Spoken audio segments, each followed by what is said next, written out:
साचे दरबार की। बोलो श्री नगरी निवासी भगवान की। बोलो श्री स्वामी जी महाराज की। श्री स्वामी जी महाराज की। बोलो साचे दरबार की।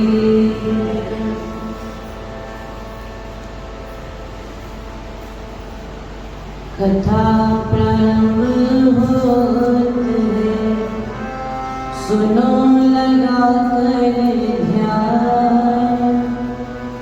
सुनते सुनते जीव का हो जाए कल्याण। बोलो श्री गुरु महाराज की। बोलो साचे दरबार की।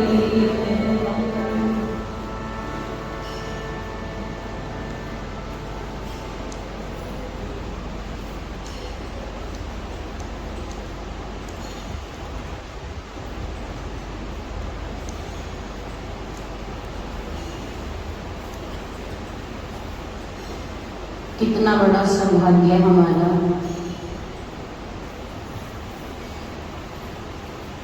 कि हम सब श्री स्वामी जी महाराज जी के चरणों में बैठकर उन्हीं की कथा का गायन श्रवण कर रहे हैं। श्री महाराज जी के चरणों का सानिध्य पाकर इस कथा को सुन रहे हैं। तो सौभाग्य तो श्री स्वामी जी महाराज जी ने कुरुक्षेत्र निवासियों का तब ही बना दिया था जब उन्होंने निश्चित किया कि कुरुक्षेत्र को अपना निवास स्थान बनाया जाएगा। और जिस प्रकार हमने कल पढ़ा और सुना कि श्री स्वामी जी महाराज जी पहुंच गए 17 सितंबर 1960 को कुरुक्षेत्र में आकर के श्री स्वामी जी महाराज जी ने अपने पवित्र कर कमलों द्वारा कुरुक्षेत्र आश्रम की नींव रखकर कुरुक्षेत्र की धरा को और कुरुक्षेत्र की संगत को धन्य धन्य कर दिया।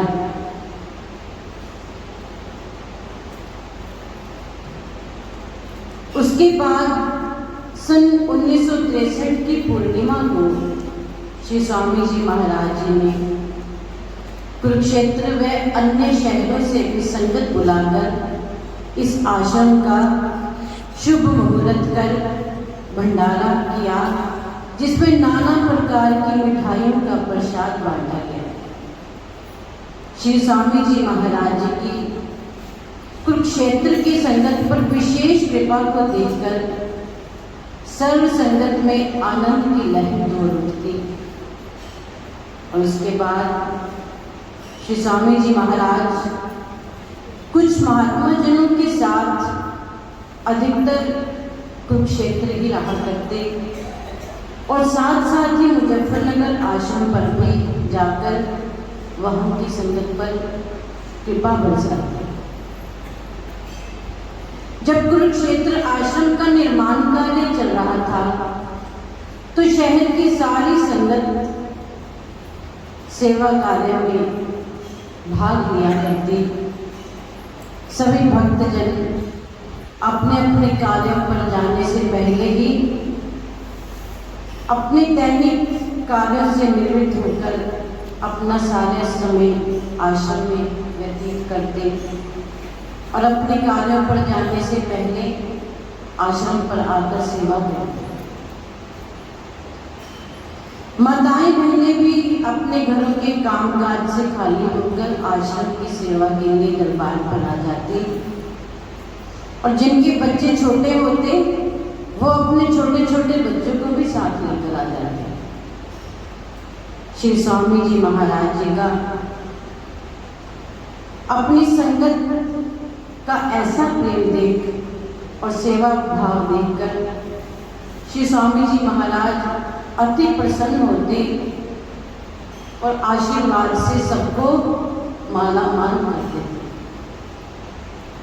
और ये बात आश्रम के बच्चों को अक्सर ही कहा करते कि देखो, गृहस्थ लोग अपने घरों के कामकाज भी करते हैं और सारा दिन मेहनत मजदूरी करके फिर भी आश्रम की सेवा के लिए समय निकाल लेते हैं और तन मन धन से बढ़ चढ़कर दरबार की आकर सेवा करते हैं। और क्या कहते श्री स्वामी जी महाराज कि वो सब हमसे बहुत अच्छे हैं। ऐसा प्रेम लुटाते श्री स्वामी जी महाराज। इतनी मेहरबानी, इतनी कृपा उनकी हम सब पर कि आज हम सब श्री महाराज जी के चरणों में बैठकर उनका गुणगान करते हैं, उनका प्रेम आपस में बांटते हैं। तो धन्य है कुरुक्षेत्र की संगत।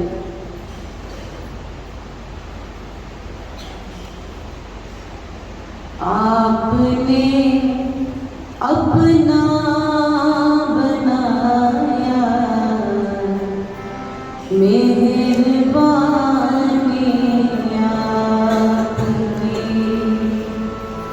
आपने अपना बनाया, मेहरबानी आपने अपना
श्री स्वामी जी महाराज जब संगत को देखते कि किस प्रकार कि गृहस्थी लोग अपने घरों के कामकाज भी करते हैं, सारा दिन मेहनत मजदूरी करने के बाद भी आश्रम की सेवा के लिए समय निकालते हैं और तन मन धन से बढ़कर सेवा करते हैं। ये बात का ठोस प्रमाण मिलता है कि पाकिस्तान की बात है, जब श्री स्वामी जी महाराज फरमाया करते, महात्मा ब्रह्मानंद जी, महात्मा विवेकानंद जी व महात्मा अनंतानंद जी की माता के बारे में कि वो हजारों योगियों से ऊंची है। यानी एक तो ग्रस्त में और दूसरी आर्थिक स्थिति भी बहुत अच्छी नहीं थी, फिर भी श्री गुरु चरणों में इतना अनुराग कि स्वामी जी उनसे कहते कि तुम्हारी माता शीला गेहूं की कटाई के बाद जो नीचे बालियां गिरी होती हैं उसको भी चुपकर आश्रम पर संक्रांति का भंडारा करती है। बार बार दोहराते कि तुम्हारी माता हजारों योगियों से अच्छी है। कहने का तात्पर्य है कि श्री स्वामी जी महाराज जी गृहस्थियों का बहुत सम्मान करते थे। इतिहास भी साक्षी है कि एक बार देवर्षि नारद के मन में विचार आया कि मैं दिन रात नारायण नारायण का जाप करता रहता हूँ, क्या मुझसे भी बड़ा कोई नारायण का भक्त हो सकता है? तो यही मन में भाव लेकर भगवान विष्णु के पास पहुंचे और प्रश्न कर दिया। नारद जी पूछने लगे कि भगवान, इस संसार में आपका सबसे बड़ा भक्त कौन है? नारद जी जवाब में अपना नाम सुनने की अपेक्षा कर रहे थे, परंतु जब भगवान ने पृथ्वी लोक के एक गरीब किसान का नाम ले लिया तो देवर्षि नारद चौंक उठे। उसका पता लेकर देखने पहुंचे कि आखिर उस किसान में क्या विशेषता है, किस कारण उस किसान का नाम भक्तों में मुझसे भी आगे है। तो नारद जी वहां पहुंचे, देखा कि वो किसान सुबह उठा, हल बैल निकाल कर खेतों की ओर चल पड़ा। चलने से पहले उसने भगवान का नाम लिया। दोपहर में जब वह भोजन करने लगा तो भगवान को याद किया और शाम को सोने से पूर्व भी भगवान को याद करने लगा। तो नारद जी मन में सोचने लगे कि इसने तो सुबह नाम लिया, दोपहर को नाम लिया और सोते समय नाम लिया, लेकिन मैं तो दिन रात उसका नाम जपता हूँ, फिर वह मुझसे श्रेष्ठ कैसे हो गया? नारद जी अपने मन में इस उठते प्रश्न को लेकर जल्दी से भगवान विष्णु के पास पहुंचे। इससे पहले कि नारद जी कुछ कहते, भगवान विष्णु कहने लगे, देवर्षि, मेरा एक काम है, पहले आप वह करके आओ कि ये तेल से भरा दिया लेकर तीनों लोगों का चक्कर लगा कर आओ। भगवान कहने लगे कि यह कार्य एक विशेष उद्देश्य से मैं आपको करने के लिए कह रहा हूं, इसे आप ही कर सकते हैं। नारद जी शीघ्र ही यह काम करने के लिए गए और करके वापस आए। भगवान ने पूछा, देवर्षि, आज ये कार्य करते हुए जाने आने में आपने मुझे कितनी बार याद किया? तो नारद बोले, भगवान, मैं आपका ही तो काम कर रहा था, फिर भला याद करने की क्या बात है? तो भगवान बोले कि देवर्षि, वह किसान भी मेरा ही काम करता है, लेकिन फिर भी मेरा काम करते करते मुझे दिन में 3 बार याद करता है, आपने तो मुझे आज काम करते हुए एक बार भी याद नहीं किया। तो नारद जी ये उत्तर सुनकर निरुत्तर हो गए। उन्हें अपने प्रश्न का जवाब मिल चुका था। तो इसी तरह श्री स्वामी जी के सेवादार गृहस्थ के सारे नियमों को निभाते हुए भी दरबार की सेवा से और स्वामी जी की याद से कभी जुदा नहीं हुआ। आश्रम का निर्माण कार्य चल रहा था तो उन दिनों आश्रम के बच्चे सुबह से शाम तक सेवा करते करते काफी थक जाते हैं और शाम को चाय पीकर अपनी थकावट उतारते। तो चाय के साथ खाने के लिए कुछ विशेष वस्तुएं तो हुआ नहीं करती थी। स्वामी जी सोचते कि बच्चों के चाय के साथ खाने के लिए कुछ ना कुछ होना चाहिए, क्योंकि सेवा करते करते भूख तो लग ही जाती है। तो श्री स्वामी जी महाराज जी ने आज्ञा की कि आप सब चने बुनवाकर चाय के साथ खा लिया करो। तो उन दिनों एक बड़ भोजन हुआ करती थी। तो जो बच्चे सेवा करते थे उनमें किशन दास चने बुनवाने की सेवा के लिए जाया करते हैं। वो बताते हैं कि वो माता उनसे पूछने लगी कि तुम उस आश्रम से आए हो ना कि जहां पर उन महापुरुषों ने प्रसाद बांटा था, जब नींव रखी थी वहां की। तब माता ने पूछा तो किशन दास जी ने बताया कि मैं उसी आश्रम से आया हूं। तब से उस माता ने चने भूनने की कभी कोई कीमत ही नहीं दी। इस प्रकार से जिस किसी को भी अवसर मिला सेवा करने का, जैसे भी मिला, उसने वैसे ही इस गुरु दरबार की तन से, मन से, धन से, सब प्रकार से सेवा की।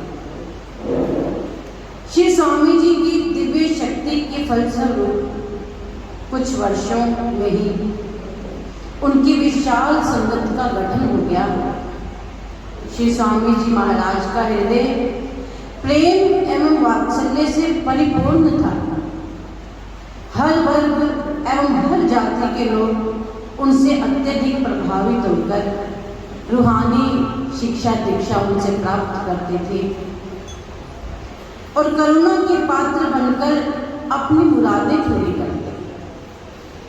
ग्रस्त जीवन की समस्याओं का समाधान तो उनके दर्शन मात्र से ही हो जाता था।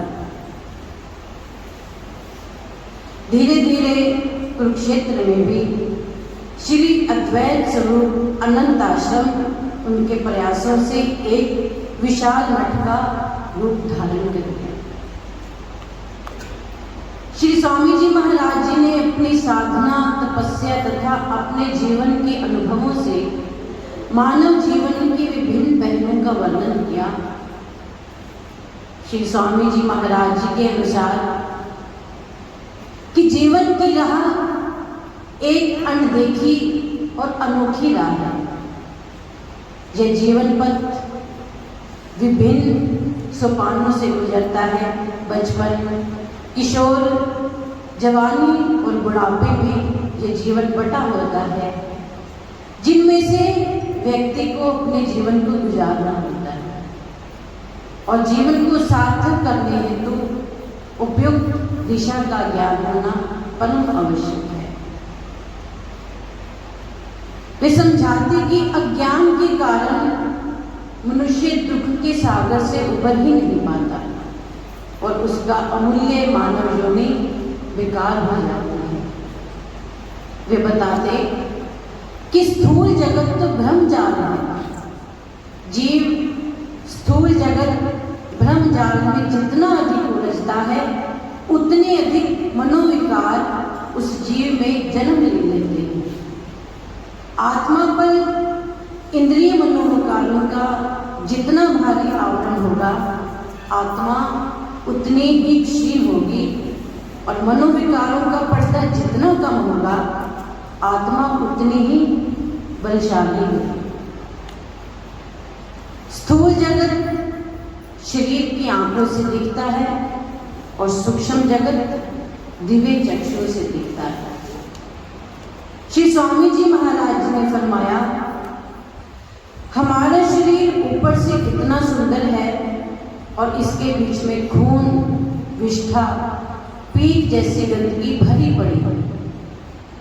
आंख देखो तो आंख में विष्ठा, कान में देखो तो कान में विष्ठा, नाक में देखो तो नाक में विष्ठा, मुंह में देखो तो मुंह में विष्ठा, सब तरफ विष्ठा ही विष्ठा।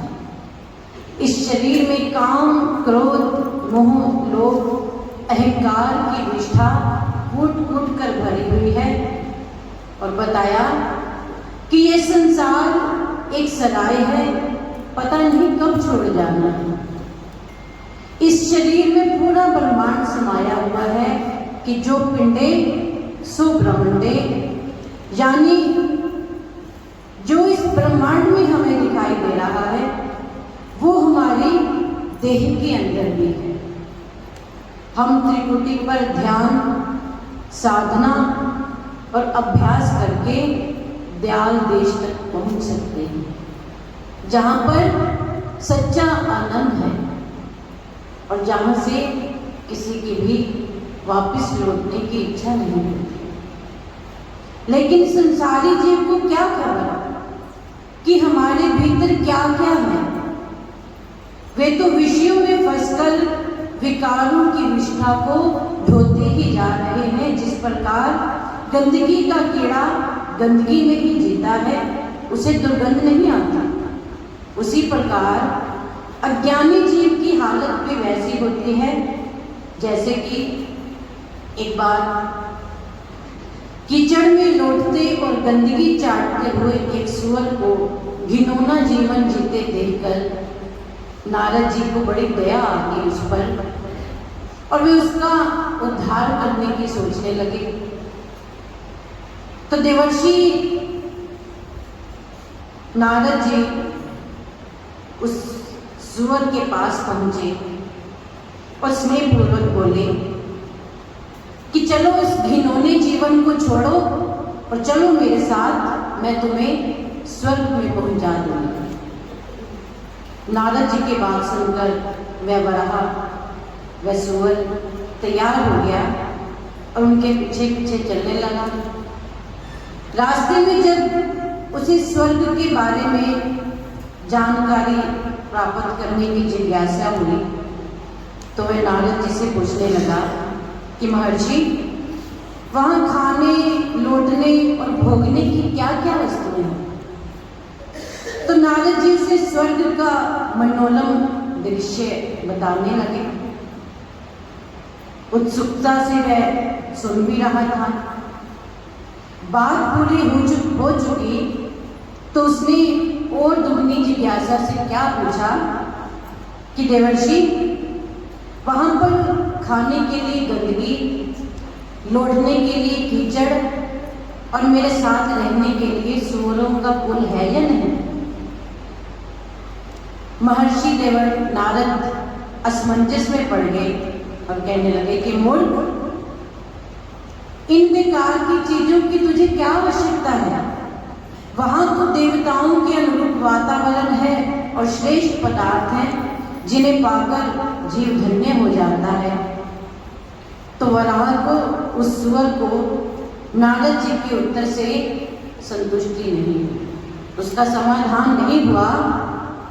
तो सोचने लगा कि गंधयुक्त कीचड़ और वराह कुल के बिना क्या कभी सुख मिल सकता है। तो सुअर ने महर्षि नारद जी के साथ जाने से इनकार कर दिया कि मैं आपके साथ, अगर वहां पर ये सब नहीं है, गंदगी नहीं है, कीचड़ नहीं है, वराह कुल नहीं है, तो मैं आपके साथ नहीं जाऊंगा। वापिस लौट गया और नारद जी भी ये सोचते हुए आगे बढ़ गए कि जब तक प्राणी आंतरिक भाव से, आंतरिक रूप से अपने आप को ऊंचा नहीं उठाएगा, तब तक वह उत्तम स्थिति का लाभ प्राप्त नहीं कर पाएगा। वो मिलना असंभव है। 24 जनवरी सन 1982 को प्रवचन करते हुए श्री स्वामी जी महाराज जी ने फरमाया कि इस बेखबरी के आलम के अंदर सबको मरना आता है, जीना तो किसी किसी को ही आता है। मिट्टी, खून व पीक के मकान के अंदर ये रूह कैद होकर रह जाती है। यह एक बंदी खाना है। जब विवेक से कर्म, ज्ञान, ध्यान और उपासना का चिंतन होगा तब हर तरफ प्रत्यक्ष उसी का रूप ही नजर आने लगेगा। और प्राय देखा गया है कि विचारवान प्राणी को सार्थक जीवन यापन की चिंता होती है। वो विचार करता है कि किस प्रकार अपने जीवन को सार्थक किया जा सकता है और वो आत्मज्ञान पाने का भी प्रयत्न करता है। भर्तृहरि महाराज इस भाव को उजागर करते हुए कहते हैं कि जब तक शरीर निरोगी है तब तक ही आत्मज्ञान व ब्रह्म ज्ञान को पाया जा सकता है। जब मृत्यु समीप होगी तब जीव कुछ भी नहीं कर सकेगा, केवल तब पछताना ही पड़ेगा। उस समय का प्रयत्न ऐसा होगा जैसे घर में आग लगने के बाद कुआं खोदना। तो कहने लगे श्री स्वामी जी महाराज किस मूर्ता को छोड़कर अपने कल्याण के लिए शीघ्र सावधान होकर अभ्यास में लग जाओ, अन्यथा पश्चाताप ही करना पड़ेगा।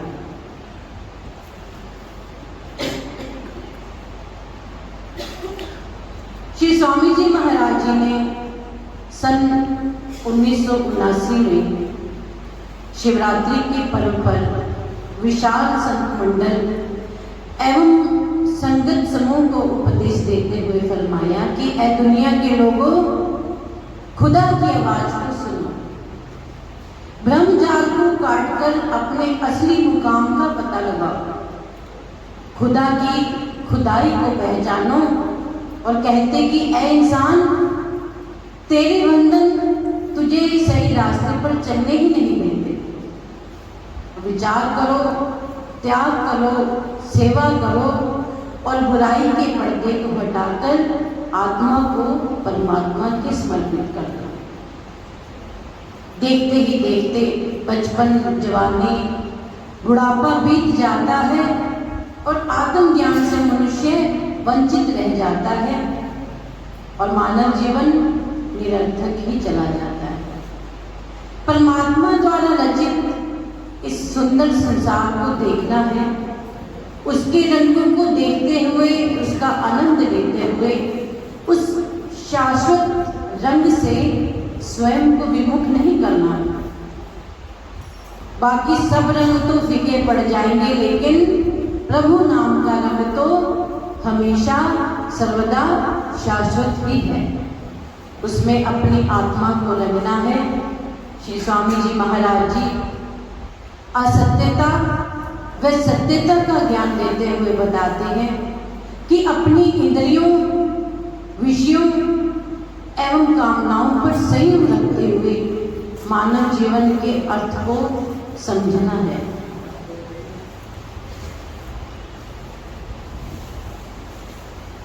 और ऐसा फरमाते, धन दौलत पाके मस्त हो गया भुलाया केड़े काम नू तू, पुत्र भारिया दे नाल प्रीत लाई, हथ पा बैठो हट चमनू तू, वार वार न मनुष्य जन्म मिलसे, पछतावेगा दम दम तू, दुख रूप सार संसार सारा, जान अपने आप टटोल दरब नू जंगला विच जाके अंत बैठेगा जोगिया थक के तू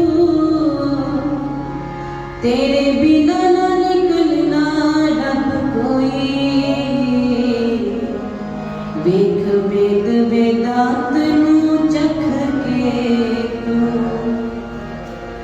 हंसा हीरिया रब दी कदर पावी बनी कागना विष्ठा संग लग के तू दासन दास है शुद्ध स्वरूप तेरा जान अपने आप अगम कि जैसन से शरीर अंत में किसी भी काम नहीं आता, ये शरीर रूपी नौका श्वास रूपी हवा के झोंकों से चलता है और जब तक हवा का झोंका आता रहेगा तब तक ये नाव चलती रहेगी और जब हवा का झोंका बंद हो जाएगा तब ये नाव वहीं पर ही रुक जाएगी। इसलिए गफलत ना कर अपने आप को पहचान, श्वास रहते अपनी कीमत बना ले, इसकी कद्र बना ले। ये क्या है उसका चिंतन कर, उसका आचरण कर, ये भी याद कर कि साथ क्या जाएगा। महापुरुषों ने, ऋषि मुनियों ने, साधु संतों ने एवं गीता, रामायण, कुरान, गुरु ग्रंथ साहिब, वेद पुराण एवं अन्य सभी धार्मिक ग्रंथों में भी यही वर्णन किया गया है कि अपने वास्तविक रूप को पहचानो। दादा गुरुदेव श्री परमहंस अद्वैतानंद जी श्री महाराज जी ने फरमाया है कि तने उड़ाने से बेहतर नहीं दुनिया में कोई लिबास, यह वो जामा है जिसका नहीं सीधा उल्टा।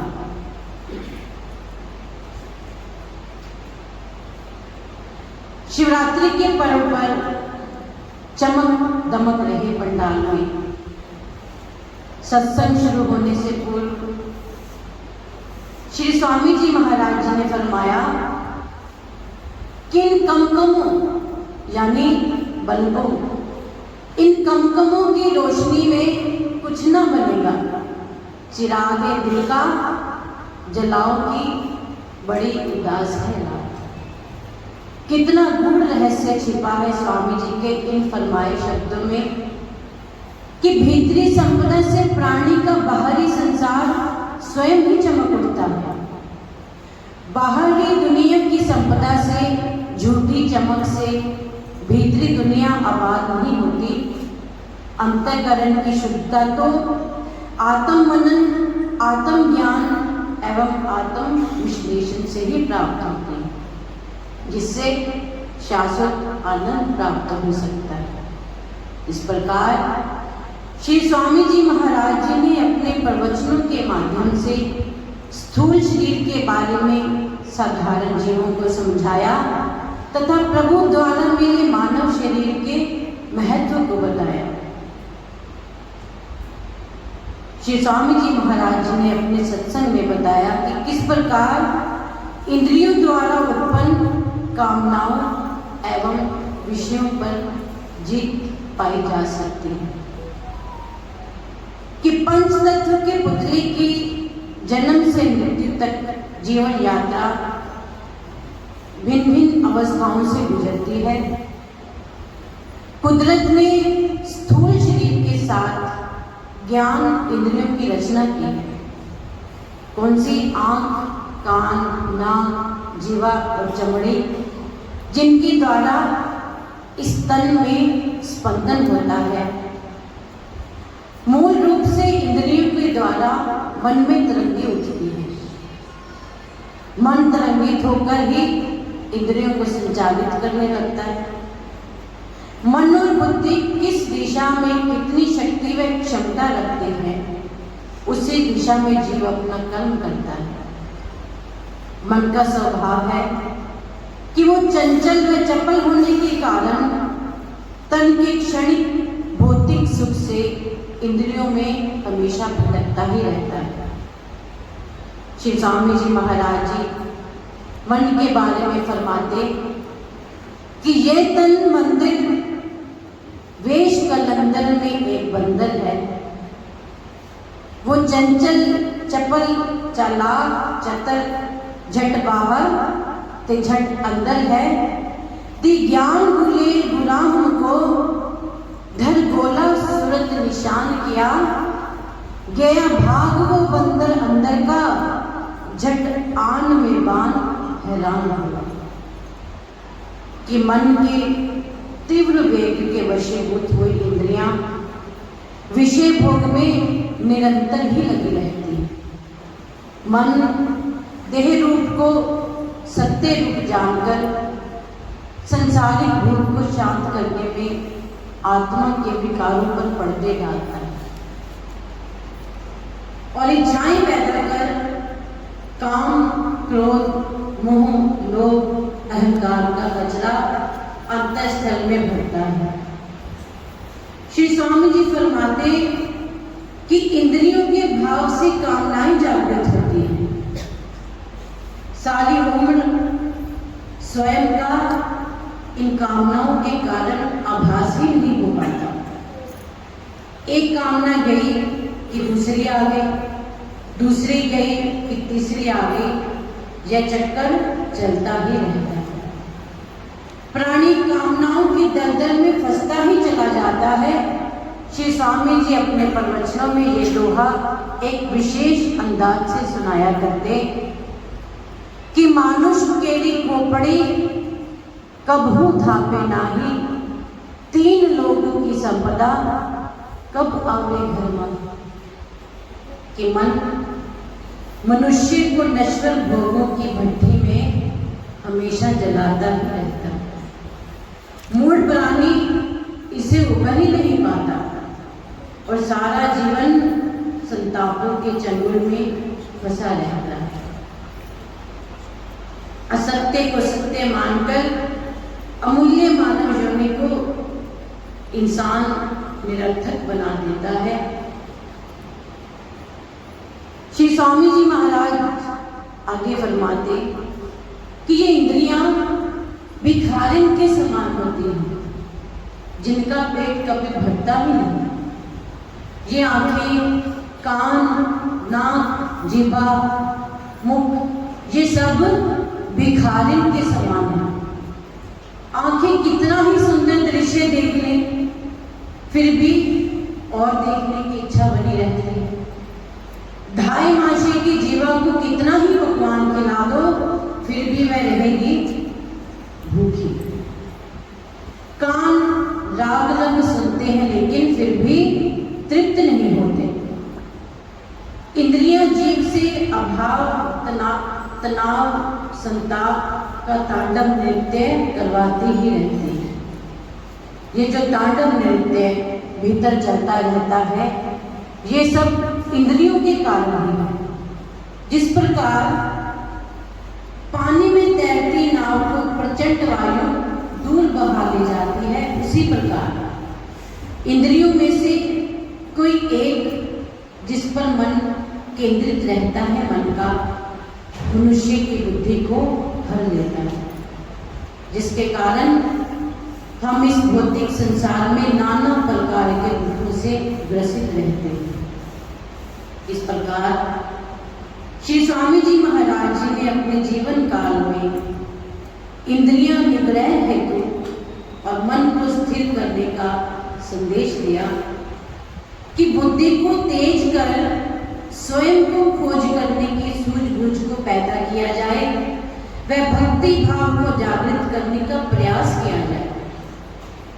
सूक्ष्म जगत में प्रवेश करने हेतु सबसे पहले मन को मारकर विवेक से चिंतन, मनन, भजन, जब तक साधना और स्वाध्याय सबसे पहले आवश्यक है। अहंकार को अर्थात झूठी मैं को मारने के लिए इंद्रियों का सबसे पहले संयम करना आवश्यक है। इस कार्य के लिए हमें सबको समर्थ सद्गुरु की शरण लेनी चाहिए। विवेकपूर्ण जीवन का ज्ञान लेते हुए जिस प्रकार गुरु वशिष्ठ जी ने श्री राम जी से कहा था कि रघुकुल भूषण श्री राम सद्गुरु की शरण में आने पर जब संसार के प्रति वैराग्य सुदृढ़ हो जाता है तो सत्पुरुषों का सानिध्य प्राप्त हो जाता है। तो भोगों की तृष्णा सद्गुरु की शरण में आने से स्वयं ही नष्ट हो जाती है। हृदय में आत्म उदय की पूर्ण भावना विकसित हो जाती है। तब विवेकी पुरुष एकमात्र आत्म आनंद में रम जाता है और अन्य भोग वैभव धन संपत्ति आदि से सद्गुरुदेव की शरण में आने से जीव का मन इन भोगों से, इन विषयों से, इन इंद्रियों से उपराम हो जाता है। श्री स्वामी जी महाराज जी ने संन्यास एवं गृहस्थ जीवन के विभिन्न आयामों को बताया कि संन्यास एवं गृहस्थ जीवन को लेकर श्री स्वामी जी महाराज जी की विचारधारा थी कि दोनों ही मूल्यवान हैं और शाश्वत मूल्यों पर आधारित है। दोनों क्या? संन्यास भी और गृहस्थ भी। बताते कि ये दोनों आपस में एक दूसरे के सहायक हैं। जन कल्याण में तो दोनों प्रकार की जीवन शैलियों की आवश्यकता पड़ती है, विशेष महत्व रखती है। आदिकाल से ही महापुरुषों ने अपने ज्ञान व चिंतन से प्राप्त अनुभवों के अनुसार संन्यास व गृहस्थ जीवन की सफलता व असफलता, सार्थकता व निरर्थकता को अपने अपने ढंग से उजागर किया।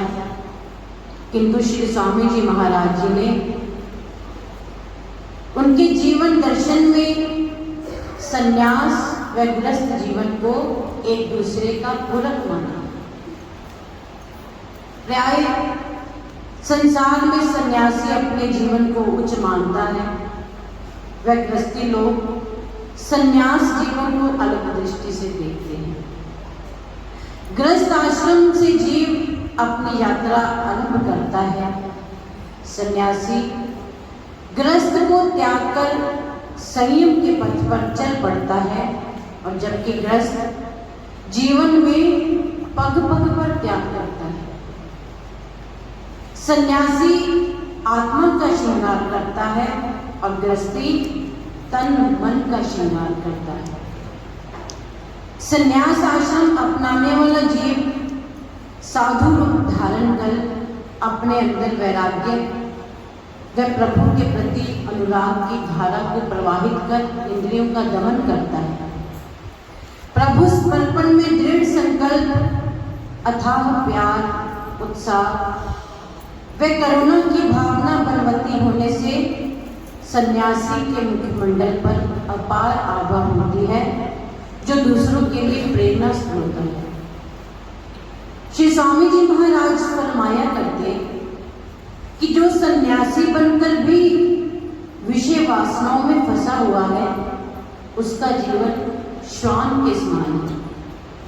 सन्यासी का कार्य तो स्वयं को निखार कर स्वयं की खोज करना है, स्वयं को परमात्मा में लीन करना है तथा बाहरी पदार्थों एवं सुख सुविधाओं से मन को हटाना है। इसी संत वाणी के अनुसार कि चाह गई चिंता मिटी, मनवा बेपरवाह, जिसको कछु नहीं चाहिए वो ही शहंशाह।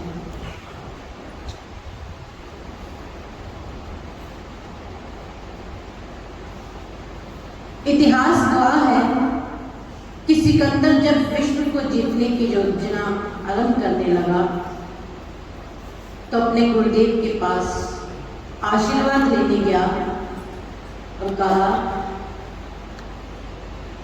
कि हे गुरुदेव, मैं भारत पर विजय पाने के लिए जा रहा हूं।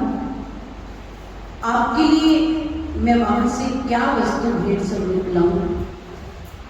तो गुरुदेव भी महान, उन्होंने सिकंदर बादशाह से कहा कि भारत के संत सन्यासी बहुत उच्च कोटि के होते हैं, वे अलौकिक संपदा के शहंशाह होते हैं, तो आप मेरे लिए भारत का एक सन्यासी ले आना ताकि मैं भी उससे आध्यात्मिक संपदा प्राप्त करके धन्य हो सकूं।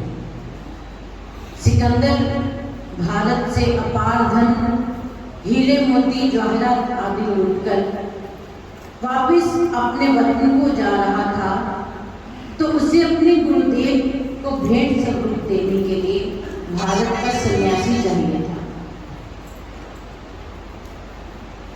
वह सन्यासी को ढूंढने के लिए निकला तो उसे गंगा के किनारे एक निश्चिंत अवस्था में घूमता हुआ एक तपस्वी नजर आया।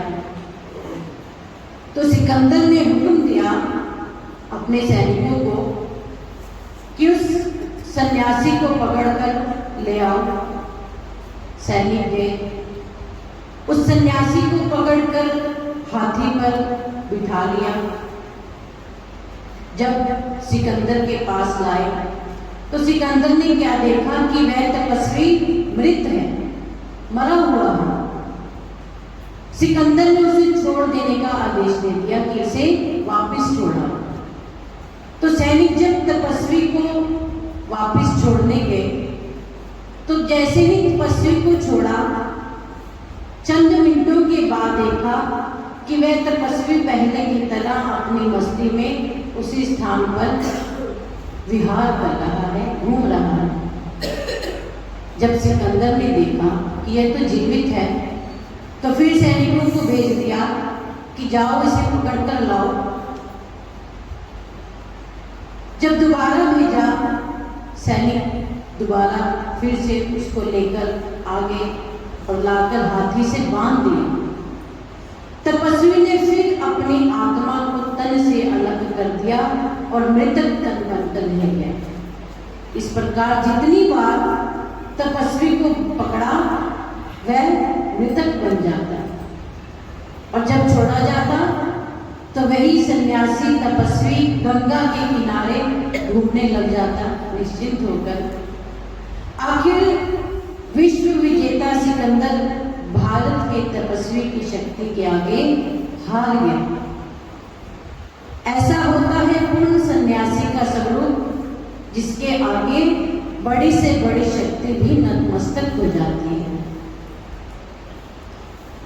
गृहस्थ आश्रम के जीवों की जीवन यात्रा कितनी सार्थक व कितनी निरर्थक है, इसको श्री स्वामी जी महाराज जी ने बड़े ही सहज भाव से समझाया कि गृहस्थ जीवन अनेकों रिश्तों का ताना बाना है।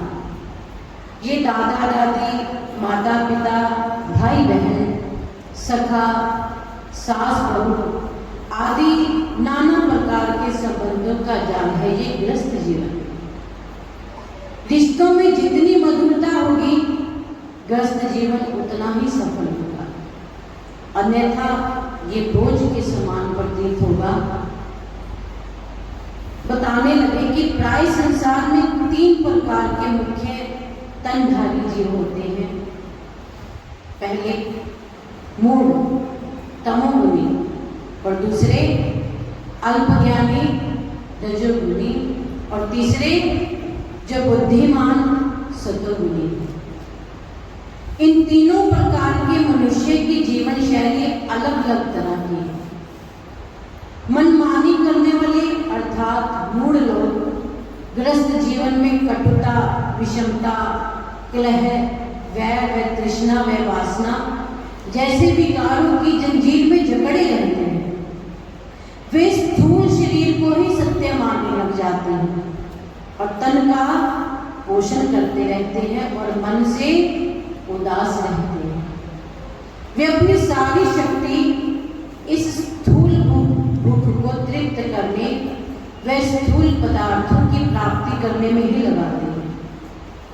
श्री स्वामी जी महाराज फरमाते कि ऐसे मूल प्रवृत्ति वाले लोग दृष्टि दोष, रस दोष व संग दोष के शिकार होते हैं और विषय वासनाओं में लिप्त रहते हैं। श्री स्वामी जी महाराज ऐसे मूढ़ लोगों के बारे में एक प्रसंग के माध्यम से वर्णन करते हैं कि एक बार एक मूढ़ व्यक्ति फकीर के पास गुरु मंत्र लेने के लिए आया। उसके पास 1.25 रुपया था। वह 4 आने का तो बताशे का प्रसाद ले आया और फकीर के पास आकर प्रसाद व 1 रुपया भेंट कर दिया। फकीर ने गुरु मंत्र देकर बताशे बांट दिए। वो व्यक्ति जब आश्रम से बाहर निकला तो सोचने लगा कि 1.25 रुपया भी खर्च कर दिया और उसके बदले में केवल 2 ही अक्षर मिले हैं। तो वो व्यक्ति फकीर के पास दोबारा वापस गया, कहने लगा कि मुझे मेरा 1.25 रुपया वापस दे दो, कि तुम अपने ये 2 अक्षर वापस ले लो और जो मेरा 1.25 रुपया वो मुझे वापस दे दो। उसको ये सौदा अच्छा नहीं लगा कि मेरा 1.25 रुपया कर गया और उसके बदले में मुझे केवल 2 अक्षर ही मिले। तो फकीर ने कहा कि बताशे तो मैंने बांट दिए और रुपया मैंने तुम्हारा खर्च कर दिया। अब अगर लेना है तो मैं 1 के बदले 2 रुपए भी देने को तैयार हूं, पर पहले मेरी एक बात माननी पड़ेगी कि तुम घर जाओ और रात को सोने से पहले जो मैंने मंत्र दिया है ना, उसका जाप करके सो जाना और स्वप्न में जो दिखाई पड़े उसे पकड़ लेना। वो मूढ़ व्यक्ति 2 रुपए के लिए मान गया। रात्रि को एक बार मंत्र का जाप करके सो गया। सोते सोते स्वप्न में गधा दिखाई दिया। उसने गधे के कान पकड़ लिए और गधा जोर जोर से उसे मार रहा था। वह भयभीत होकर जोर जोर से चिल्लाने लगा। चिल्लाने पर जब नींद खुली तो देखा, क्या देखा कि वह खुद ही अपने कान मरोड़ रहा था। तमोगुणी व्यक्ति का तो ऐसा ही हाल होता है कि मूढ़ व्यक्ति तो विषय वासनाओं के क्षणिक सुख को सत्य मानकर नाना प्रकार के दुखों का बोझा ढोता रहता है और पशु तुल्य जीवन वित्तीय पुरुष महाराज की जय, बोलो साचे दरबार की।